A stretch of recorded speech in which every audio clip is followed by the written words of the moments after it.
Live from Westville, Indiana, the U.S. Senate debate, sponsored by the Indiana Debate Commission.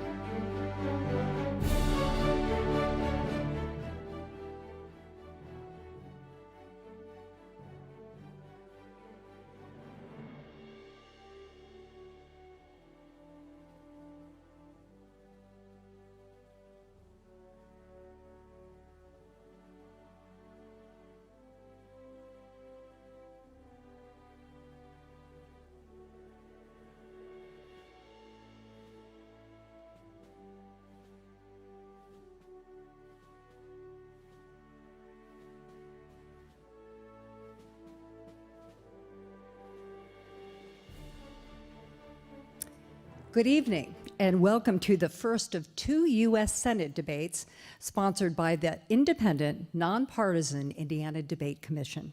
We are coming to you live from the Dworkin Student Activities Center on the Purdue campus Northwest in Westville, Indiana. With me here are the three candidates on the ballot. We have incumbent Democrat Joe Donnelly, Republican challenger Mike Braun, and Libertarian challenger Lucy Brenton. The winner of this election will represent the people of Indiana in a 6-year term in Washington. I'm your moderator, Ann Ryder. I am a senior lecturer at the Media School at Indiana University in broadcast journalism. I was on the air at Channel 13, WTHR Indianapolis, for a long time, and I'm a member of the Indiana Broadcast Hall of Fame. For the next hour, the candidates will debate unscripted some of the issues, a variety of them. Nearly all the questions came from you, the voters, and we have members of the public here who submitted questions to the Indiana Debate Commission, and they are here to read their questions in person. None of the questions nor their topics has been shared in advance with any of the candidates. So now it is my pleasure to introduce you to the candidates. Lucy Brenton, the Libertarian, is a finance professional of Indianapolis. She ran for the U.S. Senate in 2012. In the middle is Joe Donnelly, the Democrat incumbent who is completing his first term.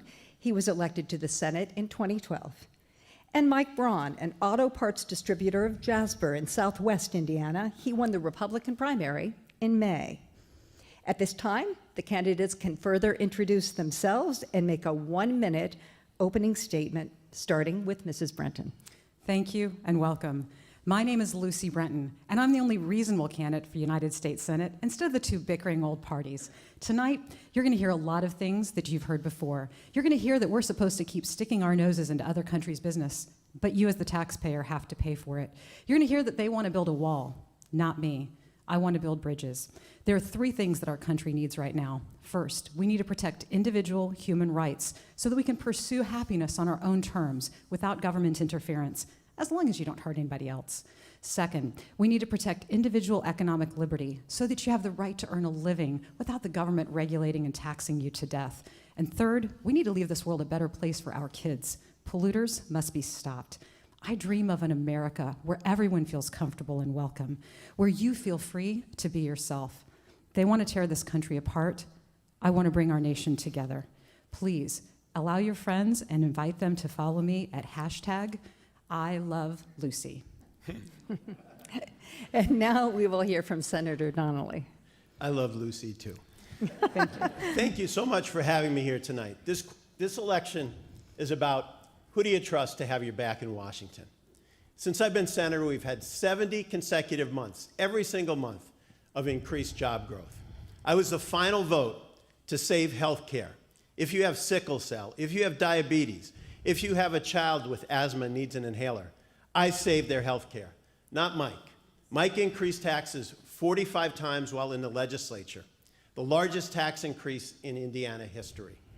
At his company, the deductible on his health care is $10,000, which is completely unaffordable. He has every time tried to take away pre-existing conditions coverage and supports a lawsuit today that would do that. Additionally, he wants to cut the defense budget, and he was against a raise for the troops. Mike, you need to do more than take your tie off to gain the trust of the people of Indiana. Mr. Braun, you are up.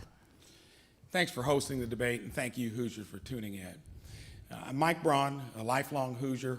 I'm a job creator and a political outsider. I'm running for this because I'm fed up with business as usual in D.C. Running for the Senate should be something that you do where you bring something to the table. And career politicians say one thing and do another.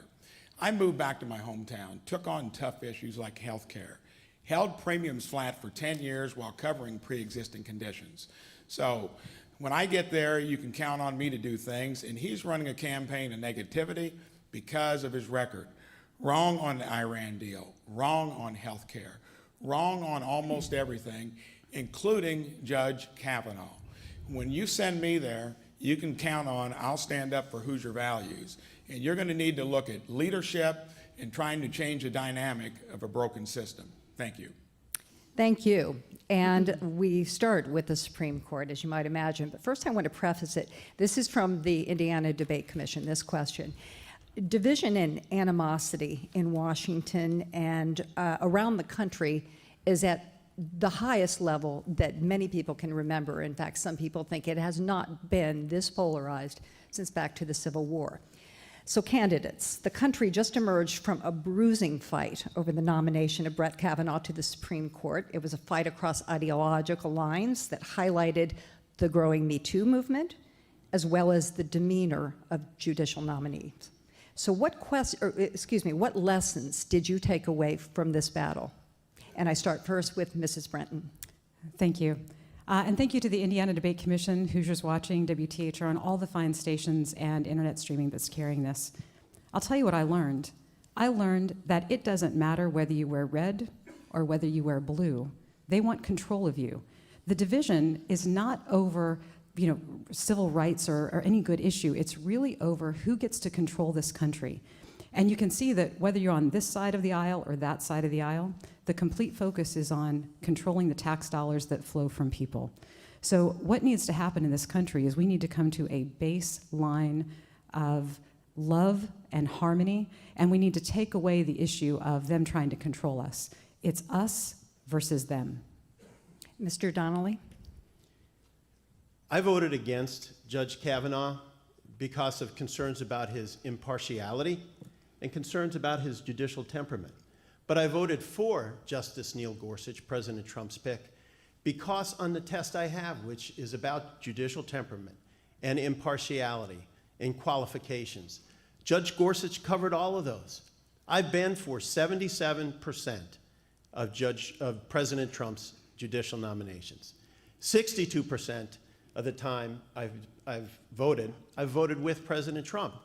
And so my job is not only to determine the nominee, but to protect the court. And Justice Gorsuch met every test. Judge Kavanaugh had concerns about impartiality and about judicial temperament. Mike was for Judge Kavanaugh on the first day. If President Trump put up Bugs Bunny, Mike would have said he should go on the court. Our job is to protect the court and to put people on who are qualified. Mr. Braun.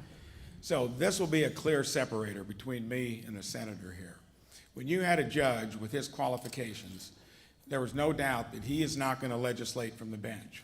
He's not going to do the things that courts have done for a long time. Very well qualified, but I think what you should have gotten from the recent spectacle there is that the Democrats, including Joe Donnelly, will do or say anything when it comes to their political interests.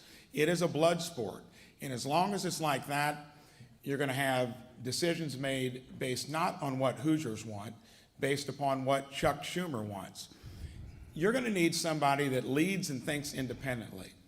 Joe's been there for 12 years in Congress and the Senate, considered the least effective Democratic senator because he never sticks his neck out. He blows with the wind.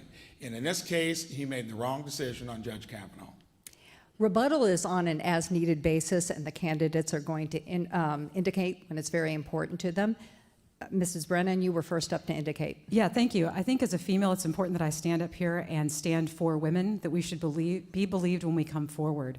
But just because we're women doesn't mean that we are automatically telling the truth. What I'm seeing here is a lot of partisanship. I've had my Me Too moments, but when I looked at this through the lens of logic, I asked myself, would Judge Kavanaugh be the type of judge that would uphold the Constitution? He is a co-author of the Patriot Act. He is no friend of the Fourth or Fifth Amendment. I would have been no from day one. Mr. Donnelly. The person who's saying anything is you, Mike. You say you're to protect pre-existing conditions, and at the same time, you support a lawsuit to take it away. You say you're for lower taxes, and you voted for the highest taxes in Indiana history. You say you're for the troops, but you're against a pay increase for the young men and women from Terre Haute and Richmond and Muncie. I was for Justice Gorsuch. I've been for almost 80% of the judges, but we're not there as a copy machine. We're there to be a help to President Trump to make the best decisions. Mr. Braun, do you wish a rebuttal? 30 seconds. I want to make this clear. When you have a senator like this that keeps repeating falsehoods, it's a sign of a campaign that's circling the drain. I want to make it clear. I would never be for not covering pre-existing conditions. I've done it in my own business. The senator gave us Obamacare, which has no choices, is falling apart. That's what you get from a career politician.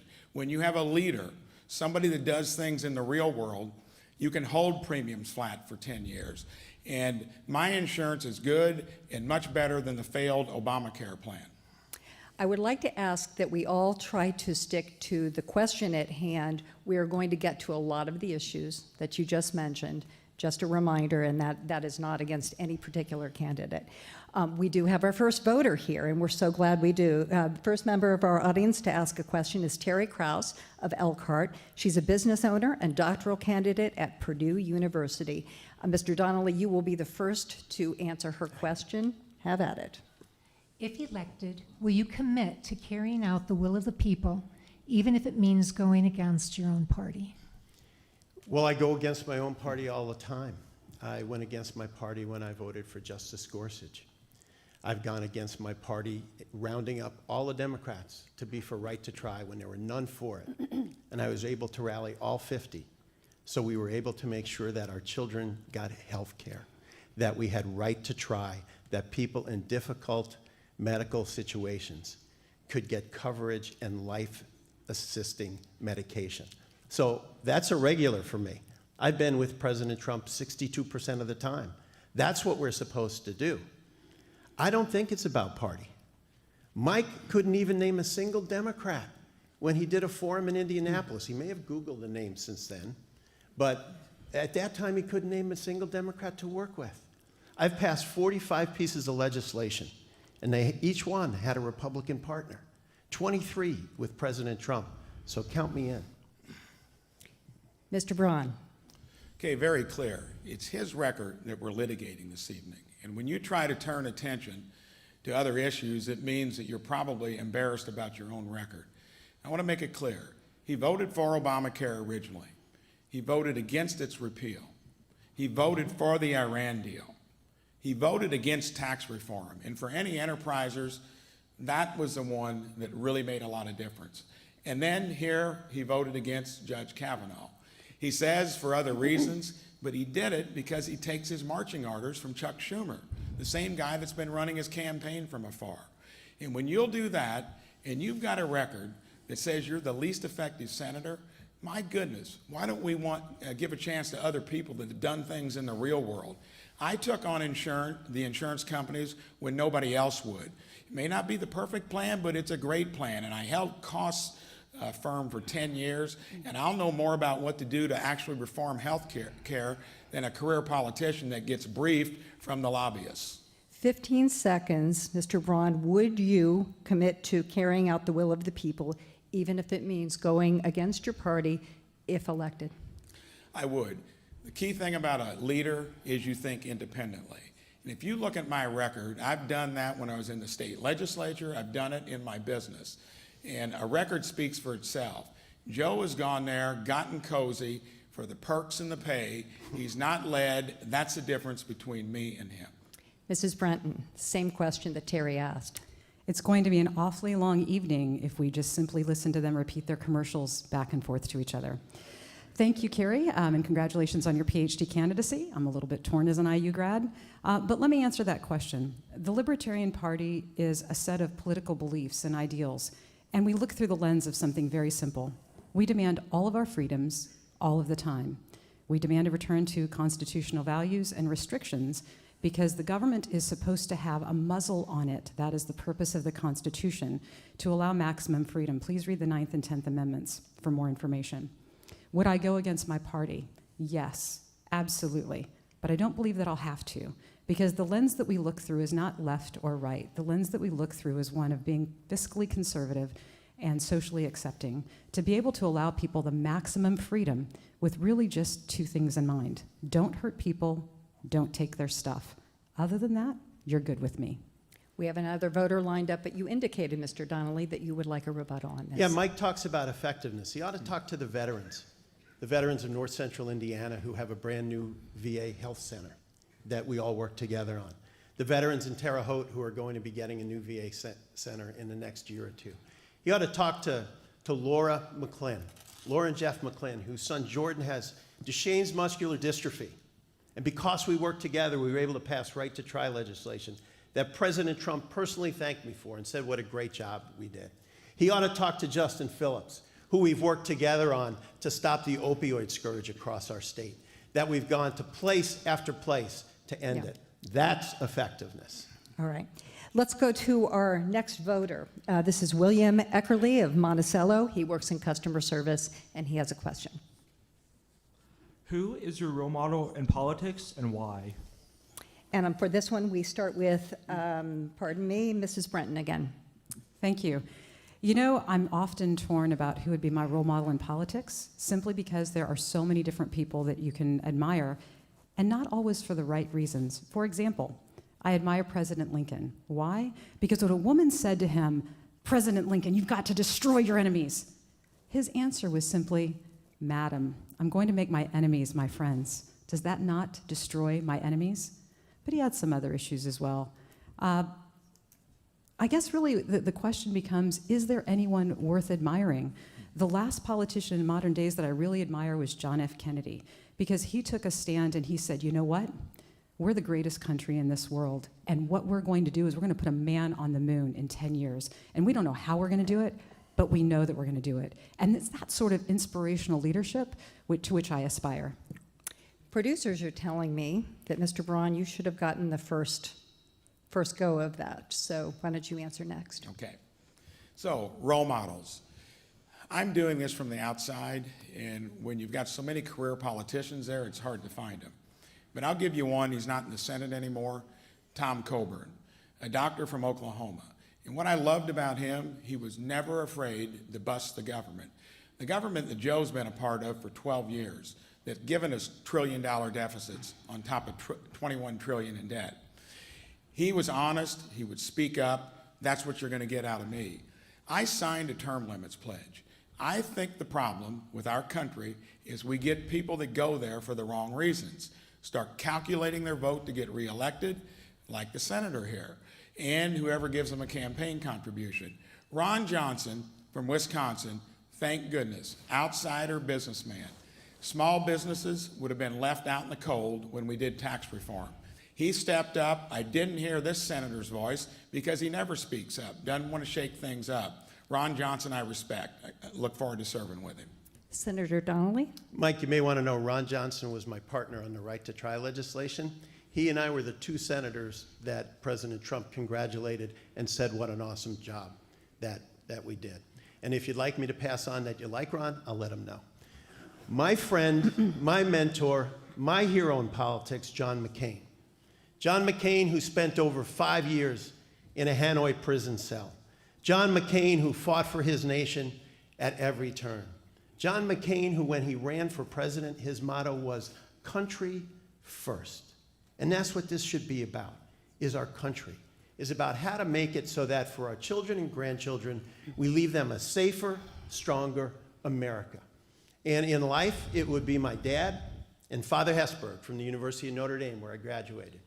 Father Hesburgh told me, Joe, when you go there, don't do what's easy, do what's right. And I followed that advice every single time. Mr. Braun, rebuttal? Okay, great example here.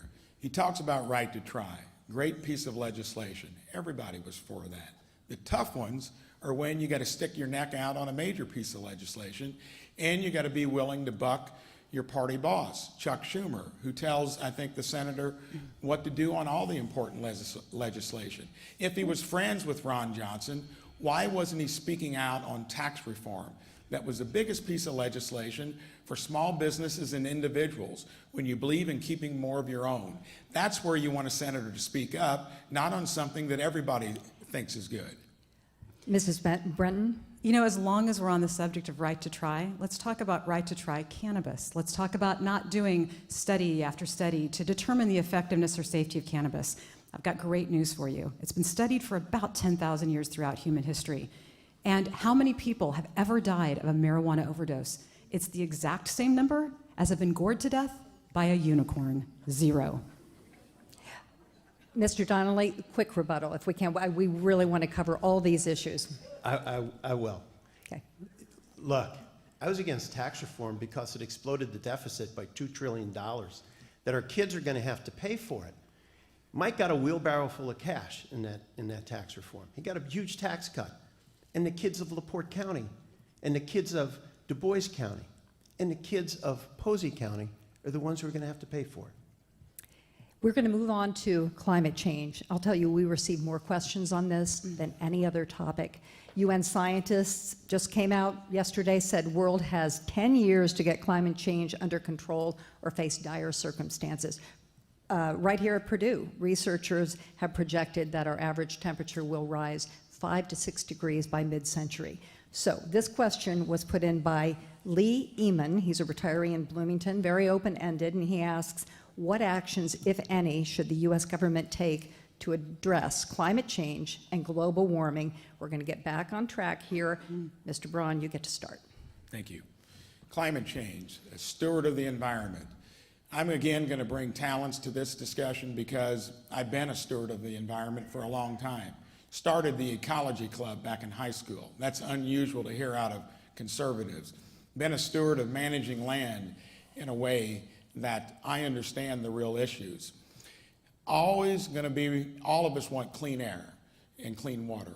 But you got to have common sense. You can't do what the Democrats did and started picking winners and losers by trying to prop up industries that may be part of the long-term solution, but that's the way government works. And when you try to pull the rug out from underneath other industries, and again, that's the way big government and bureaucrats work. When you learn it in the real world, you know the way to do it. And we now have got energy independence, and that has got to be always taken into consideration while you're keeping the environment in healthy condition. I've lived it, and that's why I know what to do. Mr. Donnelly? You can't trust Mike to fight for Lake Michigan. You can't trust Mike to fight for our rivers. I wish you were still in the Ecology Club, Mike, because we need it now more than ever. Look, I am all in for American energy, for ethanol, for our farmers. They're having huge struggles with tariffs right now, and their prices have gone down. We need to make that ethanol market even more available and be used more for wind, for solar, for clean coal. If it's made in America, we want to use it, and we want to make it so that we have a cleaner environment.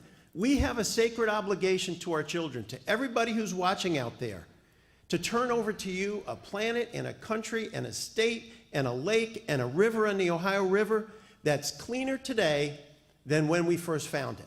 And that's our job, and that's what we're supposed to do. Mrs. Brenton, climate change. You know, the problem is with corporations and government regulations, which actually give permission to the corporations on how much they can pollute. I've been boycotting Nestle since 1993. Why have I been boycotting them? Because they're a horrible company, and as Senator Donnelly just alluded to, they're actually draining Lake Michigan and selling it off to the Chinese. This is absolutely ridiculous.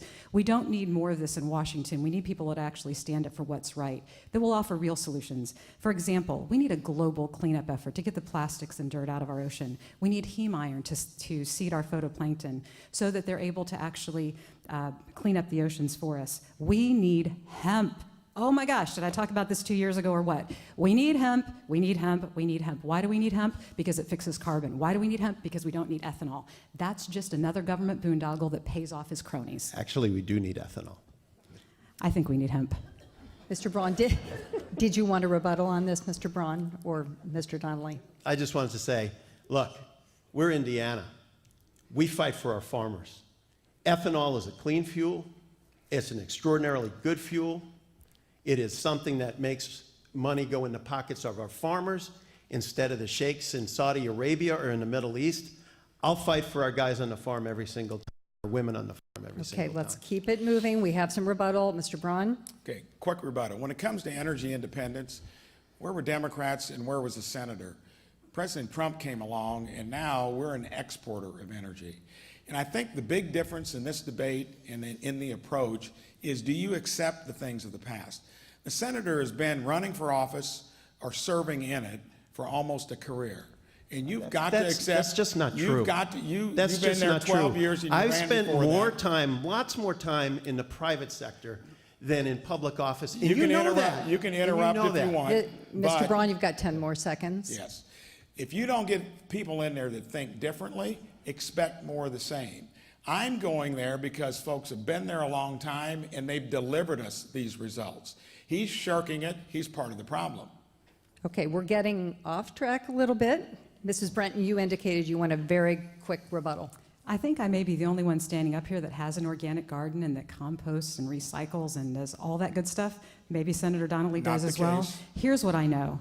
I know that we have some of the richest soil in the world, and we're wasting it on corn. We could have a much better crop that is already pesticide resistant. We don't have to keep putting dicamba and 2,4-D on our playgrounds or on our corn. We need to protect the Hoosier environment and stop polluting it. We have another audience member with a question. Mike Dugan is a student at the University of Notre Dame. Mike. Hi there. Do you believe that the central holding in Roe v. Wade, that women have a constitutional right to an abortion, is correct? Mrs. Brenton.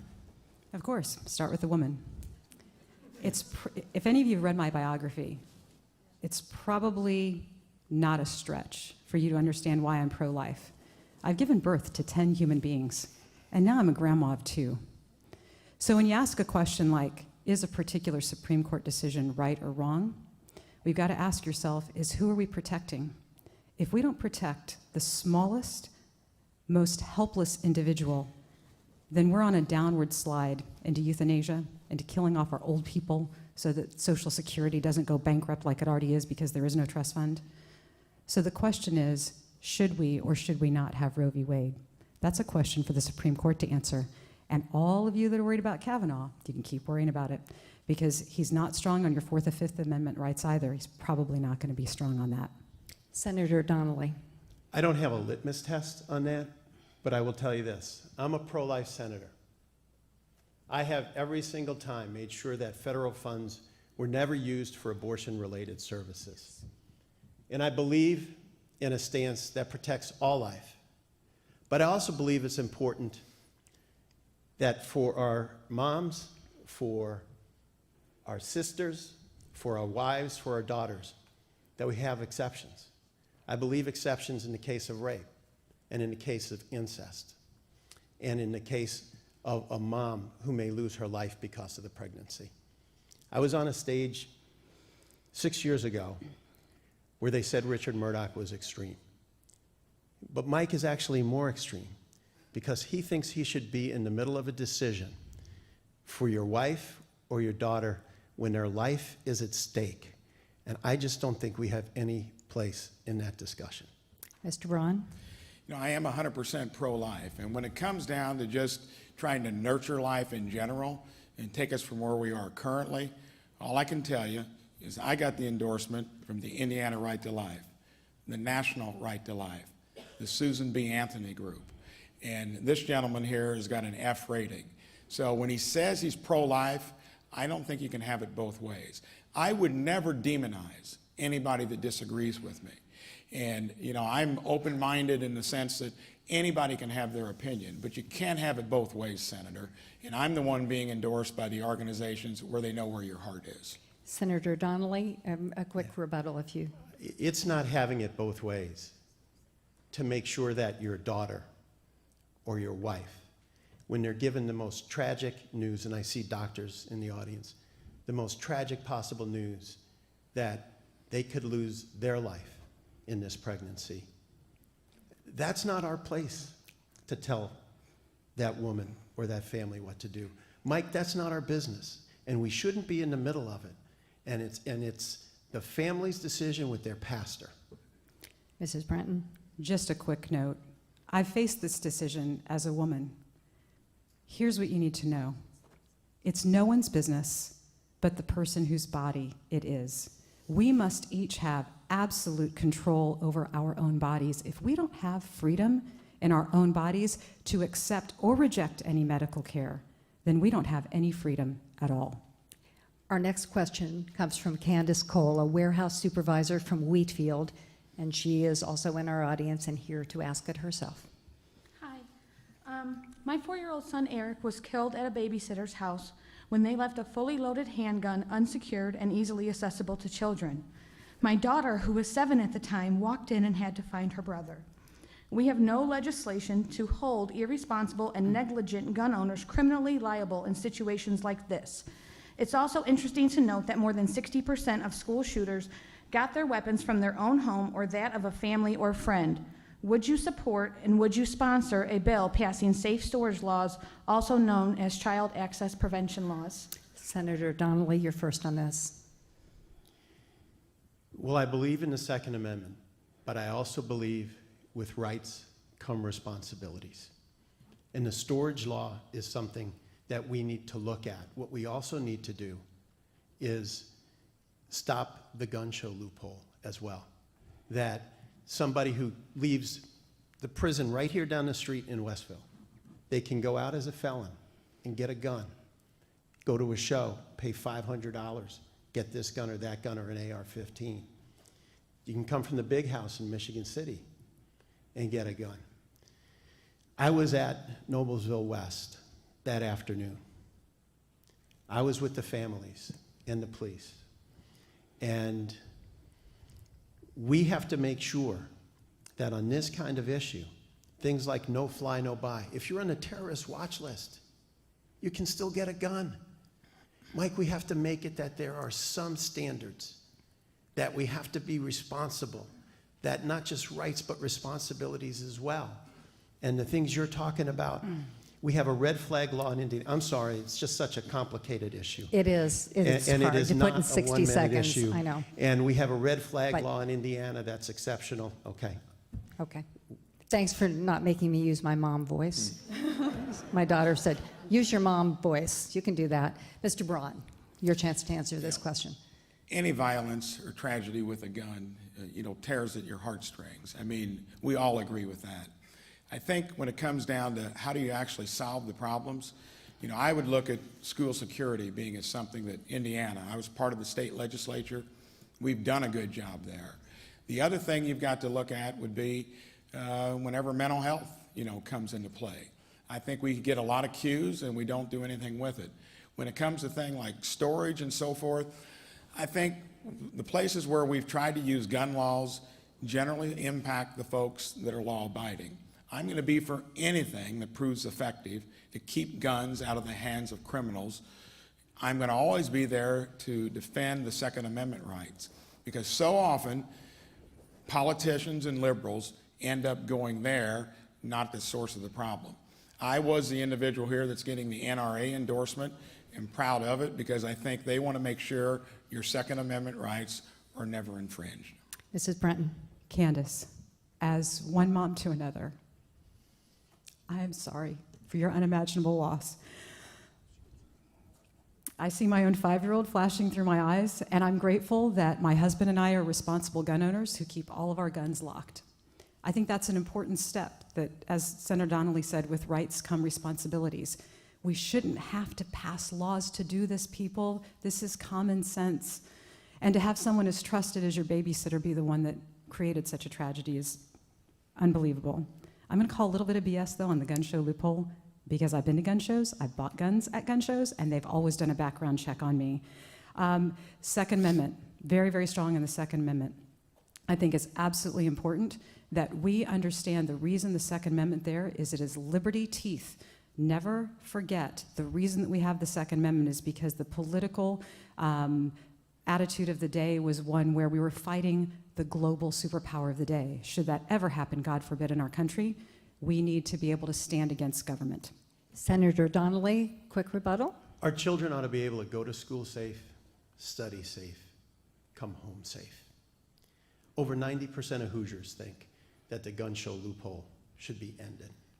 Over 90% of Hoosiers think that no fly, no buy should be in place. Think of a terrorist who is not allowed on a plane, but can buy a gun right here. I am so brokenhearted for you. And I saw your t-shirt with your child on it. And boy, just as adorable and as beautiful as as your child could possibly be. We have another voter lined up. Let's turn our attention to international affairs now. This question will be asked by Niova Karakatsani. She's a professor of political science, and she's director of the honors program at Indiana University, South Bend, and you're on Purdue territory. Good evening. In his recent address to the UN, President Trump praised Kim Jong-un of North Korea for his courage and for steps he has taken, including the cessation of nuclear testing, the release of American prisoners, and the return of fallen American soldiers. Do you believe that Kim Jong-un is prepared to dismantle North Korea's nuclear arsenal and engage in unilateral disarmament? And what would be the most successful policy course the United States should follow regarding North Korea? Mr. Braun. Interesting, because all the problems that were laid at our doorstep were problems that were created over many decades. The senator that has been there for 12 years. The Obama administration basically had the policies that took us to the brink in several cases. I think it's very clear that with a new dynamic, regardless of what you think of the president's style, we've got movement on issues that there hadn't been any in a long time. My opponent here voted for the Iran deal, and that's where you gave them it was a huge amount of cash, lifted things off of their shoulders, and thank goodness that that was redone. When it comes to North Korea, I think he's changed the dynamic, and I'm glad he has. We've never been this close to actually something being done, and that's what you're going to get out of people that I think a little differently. Career politicians and the folks that have been there a long time, that's the difference between what I hope is a new breed of politician on his side of the aisle and mine that do real-world solutions, including fixing things on the foreign front. Mrs. Brenton. Thank you. You know, when I look at Trump and Kim Jong-un and what's going on in North Korea, does it remind anybody of the Austin Powers movie where they're like putting the nuclear warhead in the volcano and it ended the earth? Does anybody remember that, or am I just the only one that like loves pop culture? We have cartoon characters for world leaders. I think North Korea can do better. I think we can do better. Abdul asked me what I thought about Trump, and I said, you know, I really appreciate the fact that he's a cowboy. When you think about America, and there's a great book, by the way, called Culture Code. If you haven't read it, read it. And it talks about America in the respect of being cowboys and independent. I think that posturing by President Trump does let the leader of North Korea know that he may, if he doesn't unilaterally, find himself at the wrong end of one of our nuclear warheads. That does not please me. I do not agree with it, but I do think that the implied threat is there. I've been working with foreign exchange students now for a couple of years, some from predominantly Muslim countries. What that's done is give me absolute hope that teenagers around the world are working for a better world. Senator Donnelly. This is actually the perfect reason why you can't trust Mike Braun. In regards to Iran, they were 1 month away from a nuclear weapon. They had the materials. They had the technologies. We pushed them back over 10 years. And if Iran had gotten a nuclear weapon, we would have wound up in conflict with them. And you know who would have had to go? Young men and women from Terre Haute, in Richmond, in Angola, in Maryville, in Westville, would have had to go and fight. My job is to protect this country and stand for it every single time. Make sure that every threat is turned away. But at the same, I can't believe it got stopped so The League quick. of Women Voters are doing my job for me tonight, and I thank them for it. I'm waiting for rebuttal. you to come up You with have a smackdown. indicated, And then- Mr. Braun. and then Yes. So, in talking to Hoosiers, the Iran deal was right up there with voting against tax reform.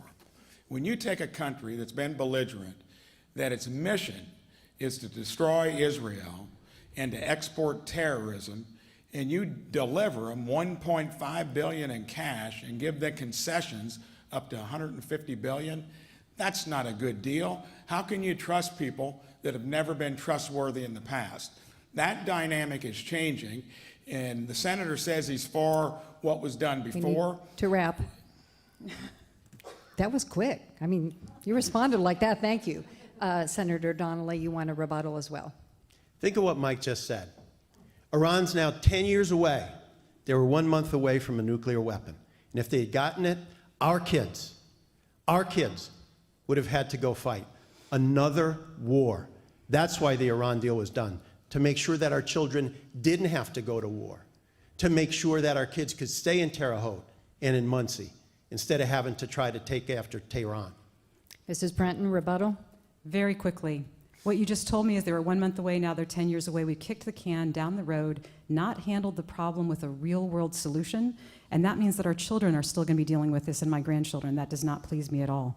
We should be keeping American troops in America. While we're busy defending the borders of other countries, our own border has holes big enough to drive semi-trucks full of illegal aliens through. The security theater that I recently experienced at the Indianapolis airport, ridiculous. Never caught anybody. Sorry, Homeland Security, but I'm getting real sick and tired of, may I have your papers, please? I too have a question on foreign affairs. Let's talk about American leadership on the international stage, including our relationships with our allies. How would you define where we've been, where we are, and where we are going? Mrs. Brenton, you're first. I think the first thing that we have to do is go right to the Founding Fathers playbook. Friends to all, allies to none. It's the entangling alliances that brought us into World War I and World War II and the Vietnam War. It's the entangling alliances which put our sons and daughters, husbands and wives, brothers and sisters at harm. American troops should not be fighting those wars. Why in the world are we giving money to foreign governments so that they'll be at peace? What is it, like 10 million a day to Israel and 8 million a day to Palestine? I mean, how do we even do that when at home we have people who are not eating? Food security in our country is absolutely an issue, and we should be talking about feeding our own people first before we start handing out money to foreign governments in the name of peace. It has certainly bought us no peace. Senator Donnelly. I support President Trump's efforts. I want him to be successful, because when the president is successful, that means the United States is successful. That's what this is supposed to be about. I was found by the Lugar Center, Senator Richard Lugar, a Hoosier icon, to be the most bipartisan senator serving in the United States Senate. And so we want to work together so that President Trump is successful. But I will also tell you this. We have to make sure that our military has everything they need to be successful at every turn, that they have the equipment they need to be safe, that they are never, ever in a fair fight. You can't trust Mike because he wants to cut defense spending directly against what Secretary Mattis says, that the first and biggest pay raise, the biggest pay raise in 9 years, he would have been against. We want to stand with our men and women who, if we do go into conflict, that we have their back. Mr. Braun, our relationship with our allies. So it was clear it wasn't very good leading up to it, and one reason it wasn't is because they weren't doing their fair share of the burden. President Trump came along, and where had you ever heard the discussion about their paying their fair share, the 2% that they were supposed to do? That's changed. Thank goodness he's taking on some of this stuff that others were either too politically correct or just unwilling to do. So I think what we've got is a new dynamic there, but it's based on somebody that's thinking outside of the box. When it comes to military spending, I mean, we've got more veterans per capita in Du Bois County, I think, than any other place in the state. I'm always going to be for making sure that the military has what it wants. And what about the VA? Where has the senator been? Where has the devotion been to take care of our veterans? Check the new facility in northern Indiana. Check what you've done up to this point, and finally, you now are at least getting common sense things done, like not having to travel 150 miles to get a basic checkup. You've been there 12 years. You can take credit for it, but you've not had one original idea in the time you've been there. Well, you're really struggling on this one, Mike. I served on the Veterans Committee for 6 years. We were able to get a new facility in north central Indiana. We have a new facility going up in Terre Haute, Indiana. We have a new facility going up in West Central Indy as well. I've been to all of these facilities. I've been to the VA facilities time after time to make sure our men and women have what they need. We just passed new legislation that provides that our veterans, if they're more than 40 miles away, can get coverage right at home. Just send the bill to the VA. And I was also the sponsor to make sure that if there's any problem with the bill, that it doesn't affect their credit at all. Okay, we're moving on now. We have another voter question. This one on education. We hear from Lisa Kovacs of Portage. She is a technology specialist with the Office of the Registrar at Purdue University Northwest in Hammond. Lisa. Thank you. What, if anything, can Congress do to increase higher education degree attainment while reining in excessive student loan debt? Senator Donnelly, you're first up. One of the first things we can do is make sure we protect our Pell Grants, which have a maximum of $5,920 and that are extraordinarily helpful for middle-class families. It can make all the difference for middle-class families. I'm also a sponsor of a bill. IU, a great school in our state, they have a policy. They send you a letter at the beginning of your semester, and it tells you exactly how much you have borrowed, it tells you how much you will borrow. It tells you what your payments are and what they'll be after you finish school. Student borrowing dropped 20% after they did that. That's a phenomenal idea that we're working to get into law right now. I will tell you this, when Mike was in the legislature, that was before he quit the legislature and went home, he voted against an in-state tuition freeze. I mean, what could be more important to middle-class families than knowing tuition's not going to go up? That's about as important as it gets, to know that your kid can finish school without tuition increasing. Mr. Braun? Career politicians speak in platitudes. I want to cite a specific example of Mitch Daniels.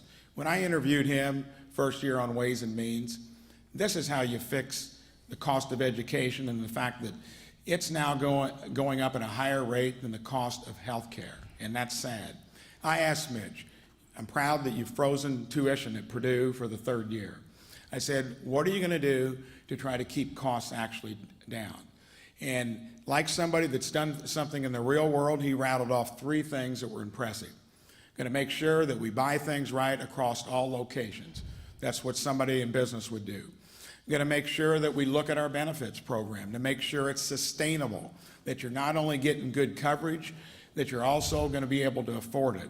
And then he said, I want to make a 4-year degree a 3-year degree.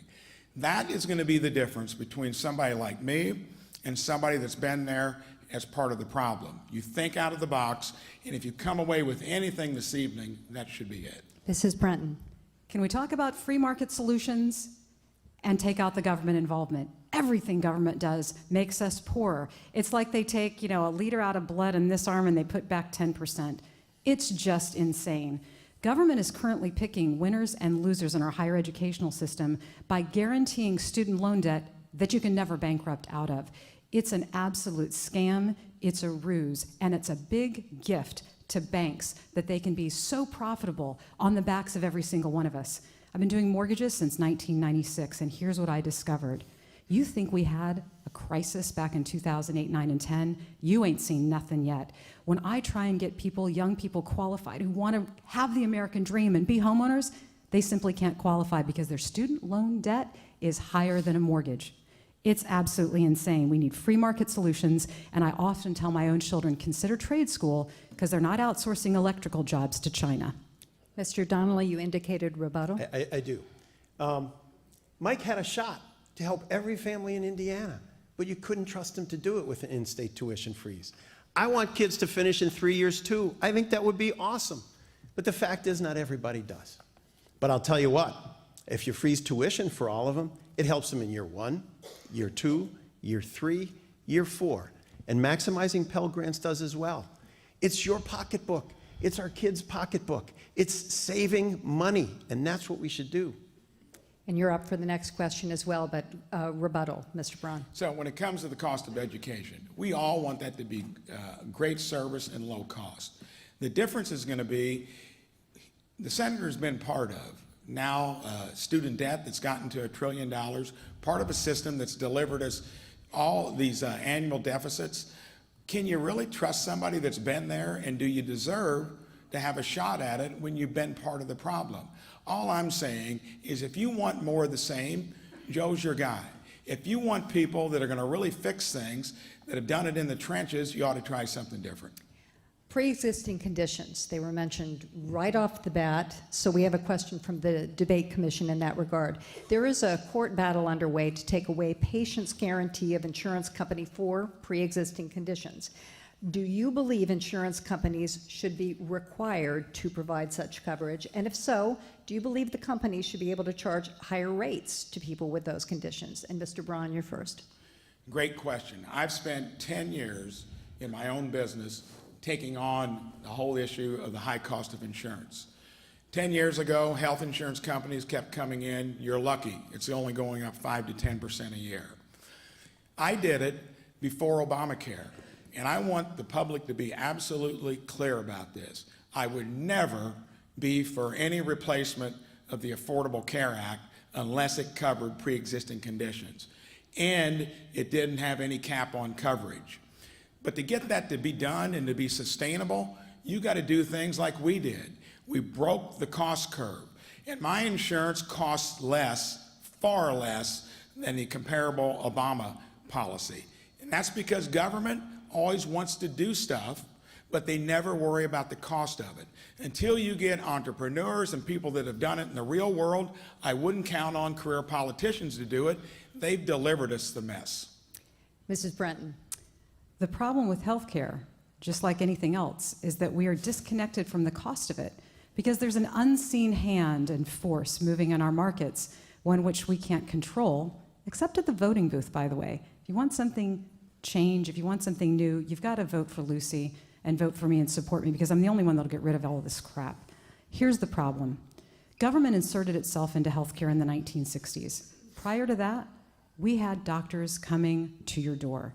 Now what do we have? We have out-of-control costs. We have aspirins that cost $1,000 each. Of course it's difficult to have that conversation about pre-existing conditions when we're still worried about $1,000 aspirins. The whole system must be overhauled, but it's clear that government is not the one to do that. Individuals in the free market must be the ones who make the decisions about their own health care. There must be no government force in this. There must be no government mandate to buy anything, because the next thing that they'll be mandating is that you buy Ford over Chevy. And who wants that? Mr. Donnelly. I stand here proudly before you and all the people of Indiana to tell you I was the deciding vote that saved coverage for pre-existing conditions. For that young girl who has asthma, is on the bus in Fort Wayne and needs an inhaler. For that child who has diabetes in Merrillville and needs insulin. And Mike, I can hardly believe that you could sit here or stand here and tell everybody you're for coverage for pre-existing conditions. There's a lawsuit right now, Texas versus United States, that's trying to take away coverage for pre-existing conditions, trying to take away or reimpose caps, and you support it. Stay and stand here tonight and tell us you'll denounce that lawsuit. You'll denounce that effort on pre-existing conditions. I was the deciding vote to make sure that that child in Lawrenceburg who has arthritis can get the Enbrel they need, even though they're part of a single family. That medication that's $2,000 a month. Everybody gets a shot on my health care. Mr. Braun. So you can see he got riled up here. And the reason is Darn it was right Obamacare. And those goals that the Affordable Care Act had in place, 100% for. But it's got to last. You cannot just try to solve something without worrying about how to make it, sustainable cost-wise over time. I am always going to cover pre-existing conditions and no cap on coverage, and I'm the only one here that's had the nerve to take on the insurance companies and get it done. You've delivered us Obamacare, which is falling apart despite it was doing good things. It's not lasting. Mrs. Brenton. What is this really about? This is really about the old parties, whether they wear a red jacket or a blue jacket, trying to force and make you do something that may not be in your own best interests. Should we even have a government that is able to use government force? It's the tip of the government's gun, which is in your face demanding that you buy health care. This is just one example of a product. It's a slippery slope. We have to take back our power as voters and vote out the people who would steal from your pocketbook, who would force you to buy things that aren't in your best interests. We have the tyranny of the clock here. We have a final question that we need to get to. So you get to start, Mr. Donnelly. Can't you give me 15 seconds? She got a 15 rebuttal. seconds. 15 seconds. Yes. Hoosiers, clearest difference. He won't even denounce the lawsuit that'll take away your coverage for pre-existing conditions. I'm the person who cast the final vote to make sure your child with asthma can get their inhaler. Final question, Mr. Donnelly, you start. Give us your best. Oh, I'm sorry, final question. Final question. This is a 30-second question. Short, sweet, and to the point, 30-second answer. Is this also our closing? This is the closing. Okay. Yeah. Your best elevator pitch on why you feel you have earned the votes of your fellow Hoosiers. 30 seconds. Promises made, promises kept. Fighting for your health care when others want to take it away. Fighting for your jobs, 70 consecutive months of increased job growth. Fighting for our veterans, for our POWs, for our MIAs. Fighting for our country, faith, family, community, country. It's not about R or D or red or blue. It's about the red, white, and blue. Mr. Braun, your final pitch. So what you ought to take away from this is, do you want more of the same? If you're happy with business as usual and the results we've had, here's your man. Look at our records closely and don't listen to Chuck Schumer, the guy that's been running his campaign with negative advertising and lies. Look at our record from when we started years ago and what we've accomplished. I've done things in the real world. This gentleman is a career politician that's part of the problem. Mrs. Brenton? I'm the only outsider. I don't have a $90 million net worth. I'm not part of the 1%. So if you want something that changes in Washington, D.C., if you want somebody that is unabashedly for the Constitution, who demands all of your freedoms all of the time, someone who has never raised taxes on you and never will, that is not in my track record. These two gentlemen, they're part of the problem. And you know, here's the problem, and here's your decision. We can either drain the swamp or we can send in another alligator. We want to thank the candidates for being here. We want to thank the audience and our voters, and those of you at home, a reminder that tomorrow is the last day to register to vote. So many issues we couldn't get to, but there is another debate, October 30th, from Indianapolis, so you'll want to tune in for that. Thank you, And PBS. we want to thank the moderator. Great job. Thank you. Thank you. PBS 39, thank you. And on behalf of the Indiana Debate Commission, good night.